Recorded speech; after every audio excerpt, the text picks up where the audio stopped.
혹시 제일 공포스러운 상황 같은 거 있으세요? 대표적인? 바로 지금. 저는 하얀 도화지가 그렇게 무서워요. 그래서 제가 이제 상담을 하는 사람이지만 그래서 미술치료를 잘 안 하거든요. 왜냐면 하얀 도화지를 받았을 때 제가 그걸 무서워하기 때문에 자기를 쓸 수가 없더라고요. 그래서 뭘 하라는 거예요. 근데 이제 오늘 설교가 저에게 그렇습니다. 마음대로 하라는 거예요. 마음대로 하는 거 저는 세상에 제일 싫고 매뉴얼을 주면 매뉴얼에다가 착착착착 정리해서 얘기를 할 수 있겠는데 마음대로 하라 그러지 뭐 정말 아무것도 주질 않아서 이게 2월달에 목자 뭐였죠 우리? 이렇게 돼서부터 지금 저는 3개월 때 그 하얀 도화지의 공포를 갖고 살다가 오늘 이 자리에 섰습니다. 그래서 그냥 편안하게 큐티 묵상하는 이런 걸 나누자. 그래서 그래 그게 나의 가이드구나. 그래서 저는 3, 4월달에 제가 이제 묵상했던 내용들 중에 이제 좀 전해야겠다 이렇게 생각했는데 또 마치 이렇게 부부가 함께 살면 닮는다고 이거 해야지. 그러면 그 다음 주에 설교를 하고 있고 저녁 좋다 이러면 소금 막 와 있고 막 그래요. 그래서 뭐야 마지막 주까지 큰 난항을 겪었다. 그렇습니다. 하지만 뭐 저는 제가 3, 4월달에 묵상했던 몇 가지 질문 중에 이 얘기를 나누고 싶다 했던 거 그래도 안 건드린 본문이 하나 있어서 그걸 가지고 이야기를 나눠보도록 하겠습니다. 네. 띄워져 있었으니까 생각을 하셨겠죠? 네. 만약 10년 전으로 돌아가서 나가 딱 짧게 또 찰나요. 아주 구구절절하게 얘기할 수는 없고 나한테 딱 두 가지만 중요한 걸 전해주고 올 수 있어요. 그러면은 뭐 얘기하고 싶으세요? 제 오늘의 묵상은 이 질문으로 시작되었거든요. 제가 이제 어느 날 친구들의 이제 SNS를 보는데 이걸 했는데 수많은 댓글들이 막 달리더라고요. 나는 뭐라고 쓸까? 하다가 이제 시작된 저의 묵상이었는데 혹시 부끄러움을 괜찮아. 너 할 수 있어. 할 수 있어? 또 뭐 혹시 있으신가요? 막? 비트코인. 그럼 그전 비트코인 살 돈은 있으셨나요? 10년 전에? 모르겠네. 뭐 있었나요? 자, 뭐 얘기하기 부끄럽지만 다 떠오르는 거 있으시죠? 네. 예, 이거였어요. 그럼 가장 많은 답을 리플에 막 달려있는데 정말 압도적으로 많이 달린 게 테슬라와 엔비디아였거든요. 10년 전에 가서 너는 그걸 사놨어야 됐어. 예. 뭐 그런데 막 이런 생각을 하다가 저도 속으로 나는 뭘까? 뭐 이런 것들 생각을 하게 되었죠. 너 테슬라 할 수 있어. 할 수 있어? 이런가요? 너는 할 수 있어. 네. 정말 이렇게 날것 그대로의 저는 막 되게 많았지만 은혜야 마라탕을 먹지 마. 마라탕과 엽떡을 시작하면 안 돼. 그거. 시윤이 키 생각보다 안 큰다. 시윤이 키 성장을 고민해야 될 것? 뭐 이런 얘기를 해주고 싶더라고요. 그래서 내가 지금 사일과 우리 아들의 키가 걱정이고 뭐 이렇게 생각을 했었는데요.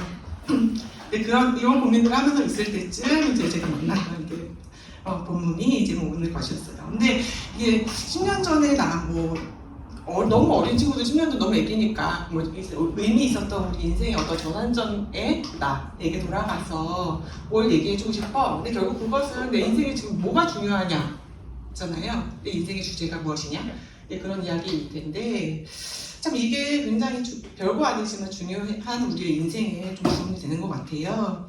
그래서 이것이 제가 오늘 나누고 싶은 이야기입니다. 내가 내 삶에 관통하는 그런 삶의 주제는 어떤 것일까? 그걸 어떤 태도로 하나님과 교제를 하며 나아가야 될 것인가? 이제 그것들을 하고 있는데요. 여러분에게 있어서 삶을 관통하는 내 삶의 주제는 이거야 라고 했을 때 좀 이것도 얘기하라고 하면 잘 못하겠죠? 근데 저에게도 당연히 그렇고 삶을 관통한 저에게 삶의 주제는 있었습니다. 그러니까 뭐 결국 좀 단순하게 생각하면 저의 결핍이나 뭐 그런 것들일 수 있겠죠. 결국 그것을 이제 극복하고 해결하고자 하는 게 우리 인생이라고 한다면 저에게도 분명히 그런 것들이 이제 있었고요. 한번 그것들을 마음에 담고 오늘 본문을 한번 읽어보도록 하겠습니다. 제가 묵상했던 본문은 우리가 너무 익숙한 눈먼 거지를 고치셨던 하나님의 이야기입니다. 그래서 한번 한 목소리로 읽어보도록 하겠습니다. 시작. 예수께서 여리고에 가까이 이르셨을 때 일어납니다. 어떤 눈먼 사람이 길가에 앉아서 구걸을 하고 있다가 우리가 지나가는 소리를 듣고서 무슨 일이 일어났냐고 물어봐라. 사람들이 나사렛 예수가 지나가신다고 그에게 일러주었다. 그러자 그는 소리를 질렀다. 다윗의 자손 예수님, 나를 불쌍히 여겨주십시오. 앞에 가서 나타난 우리이 조용히 하라고 그를 꾸짖었으나 그는 더욱더 크게 외쳤다. 다윗의 자손님, 나를 불쌍히 여겨주십시오. 예수께서 걸음을 멈추시고 그를 데려오라고 분부하셨다. 그가 가까이 오니 예수께서 그에게 물으셨다. 내가 네게 무엇을 해주기를 바라느냐? 그가 대답하였다. 주님, 내가 볼 수 있게 해주십시오. 예수께서 그에게 말씀하셨다. 눈을 떠라, 내 믿음이 너를 구원하였다. 그러자 그는 곧 보게 되었고 하나님께 영광을 돌리면서 예수를 따라갔다. 사람들은 모두 이것을 보고서 하나님을 찬양하였다. 너무나도 익숙하고 그냥 어떻게 보면 그냥 너무나도 익숙해서 특별하게 고민 안 하고 지나갔던 질문이었었던 것 같은데 저에게는 근데 그때쯤 약간 아까 얘기했던 나는 뭘 하나님께 구할까? 뭐 이런 것들이 아까 그 질문들이 저에게 약간 확장된 질문이었었거든요. 그랬을 때 이 말씀을 만났을 때 좀 깊이 좀 며칠 동안 묵상을 했었던 것 같아요. 근데 이제 우리가 뭐 고상하지 않게 날 것 그대로 만약 예수님이 오늘 딱 이렇게 나오셔가지고 야, 너가 믿는 대로 다 이루어질 거야. 그러면 실제로 어떤 일이 일어날 것 같으신가요? 좀 그거 좀 가끔씩 상상하거든요. 뿅 나타나가지고 은혜야 너가 지금 믿는 대로 다 이루어진다? 그럼 내 인생에 무슨 일이 벌어질까? 라고 했을 때 대부분 그 내용이 거룩하지가 않고 되게 하찮은 것들이 많더라고요. 그래서 이게 굉장히 그냥 너의 믿은 대로 이루어진다라는 이 말씀이 굉장히 축복은 아니고 좀 되게 무서운데 뭐 이런 생각이 좀 들 때가 있거든요. 저만 그래요? 나만 그런가? 아니 다 그렇잖아요. 그런데 만약에 다시 성경 속에 저 눈먼 거지처럼 내가 만약에 하나님을 찾고자 할 때 하나님 저 뭐 눈뜨게 해주세요 대신 하나님 이거 해주세요 라고 내가 오늘 지금 외친다면 나는 무엇을 외칠까 라는 그 질문들을 할 때 결론적으로는 막 떠오르는 게 없었다는 게 제 이 말씀을 전할 때의 고민이었습니다. 뭐 저를 오랫동안 알아왔던 우리 가정계 식구들이나 사람들은 알겠지만 저의 인생이 그렇게 뭐 풍족하거나 막 결핍 1도 없고 막 그런 삶이 아니고 누가 불행하게 자랐나 누가 결핍이 많나 자랑하면 저 웬만하면 이길 수 있을 그렇거든요. 근데 왜 나야가 지금 현재에서 그런 것들이 없을까 이제 그런 생각을 했을 때 조금 더 깊이 좀 고민을 해보고 싶다. 그래서 이 말씀에 머무르게 되었던 것 같아요. 정말 딱히 없더라고요. 하나님 이렇게 뭐 소소하게 뭐 있겠죠. 뭐 눈 떴으면 살이 빠졌으면 좋겠어요. 이런 거 말고 정말 이렇게 거룩하게 하나님 앞에 했을 때 왜 지금 떠오르는 게 딱히 이렇게 없지? 라는 것이 저의 고민이었습니다. 저의 20대, 30대 뭐 이전에는 뭐 10대 했을 때 제 삶을 이제 관통했던 주제들이 굉장히 이제 여러 가지 있지만 핵심적인 것은 이제 두 가지라면 하나는 이제 경제적인 것들에 대한 거. 굉장히 가난한 우리 집을 지냈기 때문에 뭐 큰 부자가 되게 해주세요. 이거는 한 번도 저희 바람은 아니었지만 내 나름 일정 부분에 내가 수치스럽지 않을 정도의 그 경제적인 삶에 대한 거 혹은 내가 이것 때문에 힘들지 않은 내 상태를 바라는 그런 것들이라든지 뭐 어렸을 때도 결핍되었던 관계의 경험들 이거 저에게 너무 상처인데 나한테 이것들이 해결되나요? 내 삶이 더욱더 풍성할 수 있을 것 같아요. 이런 것들이 뭐 되게 간단하지만 제 20, 30대에는 굉장히 저를 사로잡았던 삶의 주제였던 것 같은데 그것마저도 제가 딱히 떠오르지 않고 기도하지 않고 어느 순간부터 제가 그렇게 기도를 하지 않고 있더라고요. 이것이 저에게 이 일상의 질문이었을 때 저는 이렇게 네 가지를 가지고 오늘 얘기를 나눠보고 싶습니다. 그러니까 어느 순간 제가 이 외침이 사그라들었어요. 그랬어요. 하나님 왔을 때 이거 붙여주세요. 하나님 저 좀 잘 살게 해주세요. 우리 애들은 좀 그래도 저처럼 결핍 있지 않게 잘 키울 수 있는 정도는 좀 주셨으면 뭐 이런 거 정도 그런 거라든지 하나님은 다 내가 상처받았던 그런 것들 기억나지 않게 하던가 아니면 그 사람이 저한테 와가지고 용서를 받게 하거나 뭐 그런 기도들이 저에게 이제 없더라고요. 왜 그럴까? 그렇다고 해서 제가 뭐 걱정이 없는 사람은 아니거든요.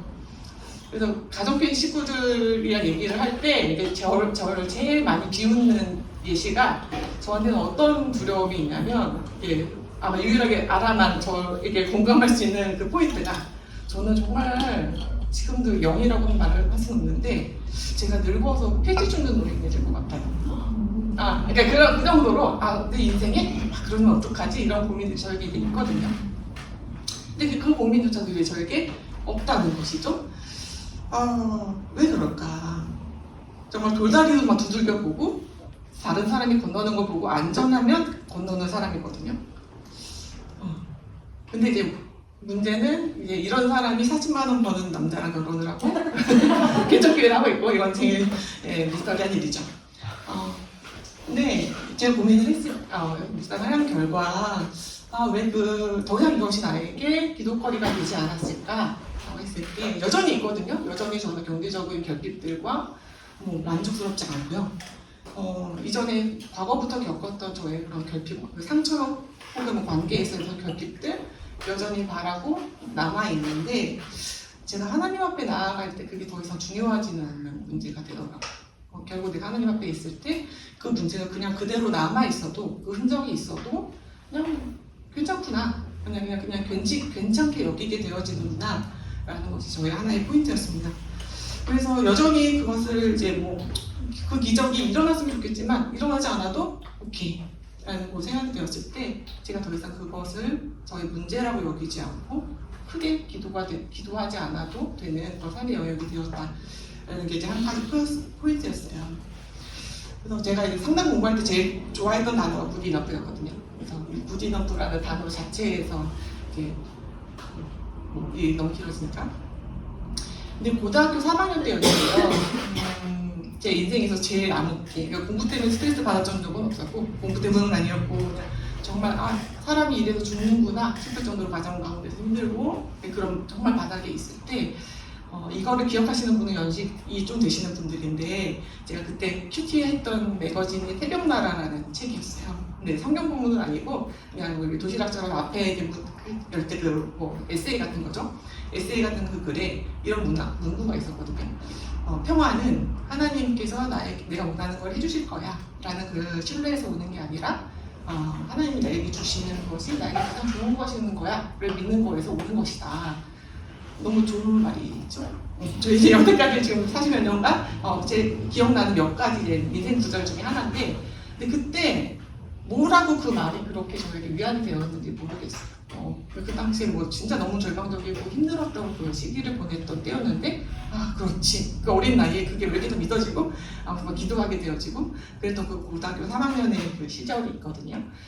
근데 이제 그때는 그것이 되게 막연하고 약간 정신승리하는 느낌의 그런 좋은 말이었다면 점점 이제 한 해 한 해 하나님과 깊어질수록 그걸 좀 경험하고 있는 것 같은데 방금 제가 얘기했던 그런 것들이 이건 것 같아요. 문제가 해결됐다기보다는 그냥 받아들이고 더 좋은 경험을 하게 되어지는 것들이라고 생각을 하게 되어지는데 그래서 결국은 저는 이 과정의 핵심은 우리가 만족하는 것 이라고 저는 생각이 들었어요. 결국 내가 하나님과의 관계 가운데서 하나님 나에게 주시는 것 가운데서 또 만족하는 걸 배워가고 있구나라고 생각을 했을 때 좀 저의 그런 기도가 바뀌어진 것에 대한 좀 이해가 되었습니다.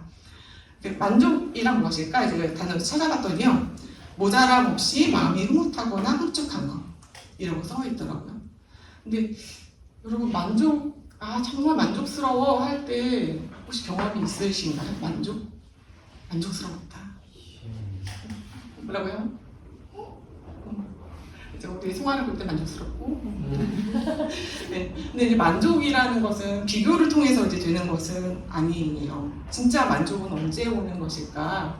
자기 내적인 기준이 중요하거든요. 그래서 남들이 아무리 뭐라고 하더라도 자기 기준이 명확하고 그 기준이 그것이 충족되었을 때 우리는 이제 만족한다라고 얘기를 해요. 예를 들어서 이제 바로 며칠 전의 일인데 저희 둘째 정현이가 시험을 끝냈거든요. 근데 혹시 정현이랑 인스타 친구이신 분들은 보셨을 수도 있겠지만 첫날 수학을 폭망했어요. 근데 이제 욕심이 있었는데 열심히 했고 근데 이제 자기 기대보다 정말 안 나와서 아시다시피 예상하시다시피 저에게 몇 시간을 울고 했던 그런 날이 있었습니다. 근데 이제 그날 제가 인스타에다가 막뭐 수학 망하고 이런 걸 올렸더니 친한 내 교회 언니가 전화가 온 거예요. 위로를 해주려고. 그래서 정민아 왜 그랬어? 몇 점이길래 막 이렇게 하면서 이제 뭐 위로해주려고 전화했겠죠. 이렇게 몇 점을 받았다 그래서 막 했는데 언니가 이렇게 해주는 위로의 말이 야 나는 두 과목을 합쳐도 100점이 안 돼. 그건 잘한 거지. 이랬던 거죠. 만족할 수 있을까요? 너는 두 개를 받아도 건데 그래 내가 너보다 잘했으니 만족스럽지는 않잖아요. 우리 배우자를 생각할 때도 내가 원하는 배우자의 그런 기준이 있는데 옆에 막 술 마시고 막 때려 부시고 막 이런 옆에는 남편들이 있어. 그럼 그 남편과 비교해서 우리 남편은 괜찮으니까 제 남편에게 만족을 할 수 있나요? 이거는 이찬현 씨께서 저에게 자주 하시는 말씀입니다. 나 상위 10% 나 이렇게 얘기하시면서 그렇지 않거든요. 그러니까 이게 남들이랑 비교를 해서 내 처지가 조금 나. 이러면은 우리가 좀 다행이다 싶을 수 있어요. 3%? 좀 믿음이 싶어요. 그러니까 다른 사람이랑 비교했을 때 내가 조금 처지가 괜찮구나, 뭐 다행이다 싶을 수는 있지만 그것 때문에 우리가 만족하지는 않아요. 우리가 진짜로 만족할 때는 내가 그것이 크고 작고 뭐 내용이 어떻든지 간에 내 안에 기준이 선명해지고 그 기준과 맞닿아 있을 때 사람은 만족을 느끼는 것 같습니다. 그래서 우리가 그것이 만족이라고 할 수 있게 제가 더 이상 제 이전의 결핍들에 대해서 더 이상 미치지 않는 것은 그냥 이대로도 내가 괜찮은 상태, 내 안에 어떤 다른 기준이 생겼을 수 있겠다라는 그런 생각이 드는 것 같아요. 네. 우리가 지금 전에 읽었던 나세랑이죠. 국어를 하고 있었던 눈먹 거지는 도대체 무엇을 바라였고 그 가운데 기준이 어떠했길래 이런 스토리가 나왔을까 생각을 다시 한번 생각했으면 좋겠습니다. 구절 한번 볼까요? 다른 자손이 나를 불쌍히 여겨주십시오. 그리고 볼 수 있게 해주십시오. 라고 하였을 때 그냥 단순히 눈을 뜨게 해줬던 그 기적 자체가 아니라 제가 봤던 구절은 눈을 떠라 내 믿음이 너를 구원하였다. 믿음과 구원이었습니다. 우리가 풍산기 많이 했으니까요. 믿음은 무엇이라고 하나요? 하나님 나에게 해주신 일에 대해 본격적으로 반응하는 것이고, 구원은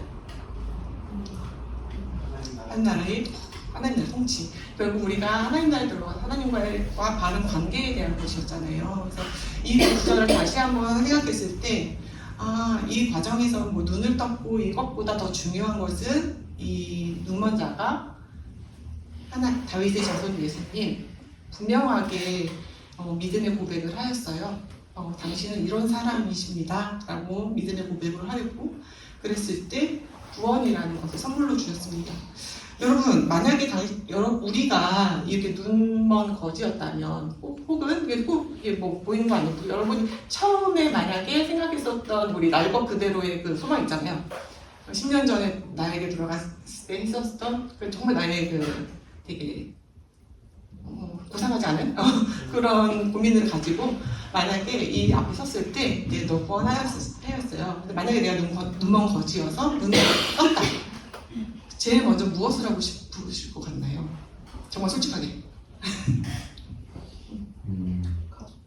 가족한테 간다. 얼굴을 보고 가족의 얼굴을 보고 싶다. 이건 정답은 없잖아요. 그냥 내가 또 만약에 저거 계속 살 얘기해서 제가 민망하지만 제가 갑자기 날씬해진 거예요. 마라톤 먹기 이전에 나로 가서 날씬해진 거죠. 그래서 나는 그럼 뭘 하고 싶을까 생각했을 때 제일 먼저 이찬영 목사에 가서 더 이상 난 아이바오 갑니다. 당신이 나를 부르던 아이바오가 아니다. 이전에 내가 되었다. 봐라. 이렇게 하는 것 같고요.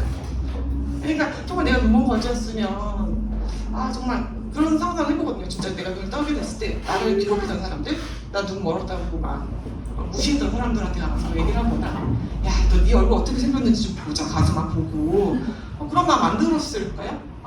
그랬을 것 같거든요. 근데 이제 이분이 눈먼 거지가 가장 먼저 했던 것을 그 다음에 보게 되었고, 하나님께 영광을 돌리면서 예수를 따라갔다. 그래서 저는 이 사람의 고백은 이 사람의 어떤 눈을 떠서 보게 해주십시오 라고 했던 거는 단순한 어떤 결핍을 채워주세요. 내가 이게 부족하니까 이걸 좀 해결해 주세요 라기보다는 정말로 하나님에 대한 갈망, 내가 듣기는 하였지만 보지 못하였던 하나님에 대한 갈망이 있었고, 그가 내 앞에 있을 때 내가 당신 보고 싶어요. 그래서 고대에서 하나님을 보았을 때 너무 기쁘게 그냥 그를 찾아갔던, 정말 그 안에 있었던 어떤 기준, 만족의 기준을 가지고 하나님 앞에 나아가고 그에 합당한 반응을 보였던 것이 아닐까라고 저는 이것이 보였습니다. 단순한 치유의 사역이 아니라 그 관계가 회복되어지고 진정한 하나님과의 관계가면서 만족하게 되어지는 한 사람의 이야기라고 생각이 들었어요. 그래서 내 믿음이 구원하였다라는 것은 단순히 세게 믿어서 소원이 이루어졌다라기보다는 내가 진짜 하나님에 대한 바른 믿음, 하나님은 어떠신 분이시구나라는 것을 선명한 그 기준 가운데 우리가 구할바를 구하고 나아갔을 때 그냥 가장 좋은 것을 주시는 하나님을 만나게 되는 것, 그것이 내 믿음이 너를 구원하였다라는 그런 말이라고 생각이 되어집니다. 그렇다면 주님 제가 볼 수 있게 해주십시오, 이런 것처럼 여러분께서는 그러면 진짜로 다시 이 질문을 한다면 무엇을 해달라고 얘기를 하고 싶으실까요? 그것이 오늘 여러분과 제가 함께 좀 고민을 해보고 싶은 그런 지점입니다. 아까 만족이라는 것을 얘기를 했을 때, 그러면 만족에 하지 못하는 사람들의 특징은 무엇일까? 가장 대표적인 것을 비교하는 거예요. 정말 진짜로 내 그 기준이 없고 자신의 삶에 만족하지, 정말 제일 불행한 사람의 특징이죠. 계속 비교하고 자기보다 더 나은 사람들 비교를 하면서 불만족하고 사는 사람들. 근데 그거 말고도 다른 형태가 제가 이제 학생들과 상담을 하면서 제일 많이 느끼는 건데, 그 만족함에 대한 그런 기준들이 없는 사람은 그냥 기준이 없이 해요. 뭔가를 피하기 위해서, 내 삶에 이것만은 일어나지 않기 위해서 하는 경우들이 좀 많이 있습니다. 만족의 기준이 있는 사람들. 그래서 공부를 굉장히 열심히 하고 되게 열심히 사는데, 그래? 그럼 너 뭘 위해서 하고 있는 거야? 라고 물어봤을 때 그냥요? 딴 게 없으니까, 혹은 안 혼나려고, 혹은 쟤보다 내가 좀 잘해서 무시 안 받으려고, 이런 얘기를 진짜 굉장히 많이 하거든요. 근데 그것도 다 그래요. 그래서 자기가 왜 해야 되는지 모르는 사람. 그래서 제가 상담을 할 때 제일 많이 하는 거, 너의 이유는 뭔데? 라는 걸 많이 물어보는데 이 질문에 대답하는 친구들이 많지 않거든요. 그렇다고 해서 우리도 딱히 그렇진 않잖아요, 솔직히. 그래서 정말 만족하지 않는 사람의 특징은 그냥 내 삶에 뭐라도 안 일어나기 위해서 이렇게 방어하는, 그렇게 사는 경우들도 많이 있는 것 같습니다. 그래서 우리가 다시 한번 이 질문을 간다면, 그러면 우리가 믿음으로 구원을 이루기 위해서 적극적으로, 단순히 방어하는 게 아니라 적극적으로 주님 제가 이거 하기 원해요, 이렇게 하게 해주세요, 내 삶에 이런 것들이 좀 일어나게 해주세요 라고 바른 믿음으로 강구해야 될 것들이 분명히 우리 삶에 여전히 존재할 것 같거든요. 그런 것은 무엇일까 우리가 한번 고민을 해봤으면 좋겠습니다. 그래서 제가 좀 좋아하는 찬양 리스트 중에 하나가 그 가사가 있어요. 주일학교 찬양 중에 그거 있잖아요. 이 다음에 예수님을 만나면 우리 뭐라 말할까, 그때 부끄러움 없어야지. 근데 그게 어떻게 생각하면 너무 무서운 말이잖아요. 하나님 앞에 섰을 때 부끄러움이 없는 것도 좋은 정도야. 근데 이제 그 정도 수준까지는 아니고, 저의 정말 솔직한 고백은 혼이 안 났으면 좋겠거든요. 그래서 최소한의 양심, 바텀라인이에요. 그래서 하나님 앞에 섰을 때 그래도 내가 약간 좀 혼은 안 나고 명피하지 않기 위해서 이 정도는 살아야지, 이렇게 많이 생각을 했던 것 같은데, 제가 이 말씀을 보면서 되게 좀 그 찬양을 부르는 게 되게 부끄럽더라고요. 그 정도 수준에 있으면 안 되는데, 내가 나중에 하나님 만났을 때 하나님과의 살아가면서 내가 이렇게 많이 누렸고요, 이게 너무너무 즐거웠는데 하나님 직접 보니까 진짜 개좋네요, 이렇게 할 수 있는 거 있잖아요. 그게 좀 더 적극적인 것은 무엇일까? 단순히 부끄러움 정도 없는 게 아니고 진짜 자랑을 할 수 있을 법한, 내가 그런 기도를 다시 해야겠다. 나의 젊은 시절에 하나님도 저렇게 너무 아프거든요, 저 너무 괴롭거든요, 하나님이 저를 인격적으로 만나면 좀 치유해 주셔야죠. 그거 말고 하나님, 내가 종말론적으로 당신 앞에 설 텐데 제가 그때 더 기쁘려면 이 시간에 내가 뭘 더 간구할 수 있을까요?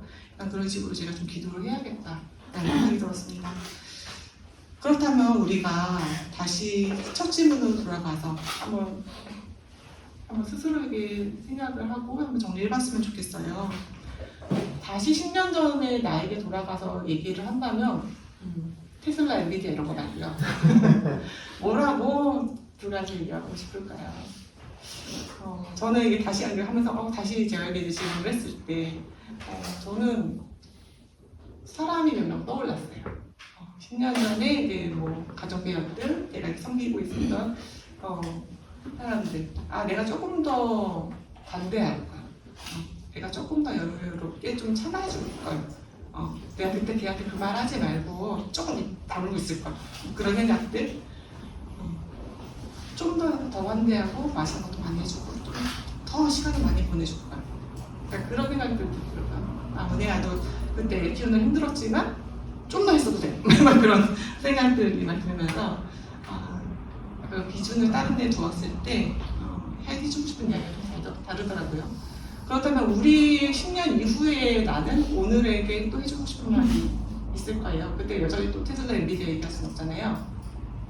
그리고 종말론적으로 하나님 앞에 섰을 때 지금 2025년 지금 현재 여기 있는 우리에게 나는 무슨 얘기를 진짜 해주고 싶을까? 주님, 내가 보기를 원합니다 라고 했던, 정말 하나님의 올바른 그 관계를 위해서 외쳤던 그 거짓처럼 우리는 오늘 무엇을 할까? 결론적으로 저는 3, 4월 달에 이 질문을 가지고 제가 기도했던 거는 하나님께 좀 거룩을 배우고 싶어 그랬습니다. 하나님, 거룩함이라는 게 도대체 뭘까요? 관념적으로 아는 게 아니라 제가 진짜 하나님이 얘기하시는 그 거룩의 맛을 조금이라도 좀 보는 사람이 됐으면 좋겠습니다. 은혜야, 내가 너에게 오늘 뭐 해줬으면 좋겠느냐? 그러면 하나님, 제가 거룩이 뭔지 좀 알고 싶어요. 이렇게 제가 3, 4월 달 좀 많이 기도하고 있는 중인 것 같아요. 그래서 여러분들께서도 정말 종말론적인 예배를 드리는 우리가 정말 하나님 나라에 섰을 때 떳떳하게 더 기쁘게 보고 싶어 하는 소망이 다 우리에게 있다면, 그러한 우리가 오늘 지금 여기에서 마땅히 구해야 될 것들이 무엇인지 한번 함께 고민해 보았으면 좋겠습니다. 1분간.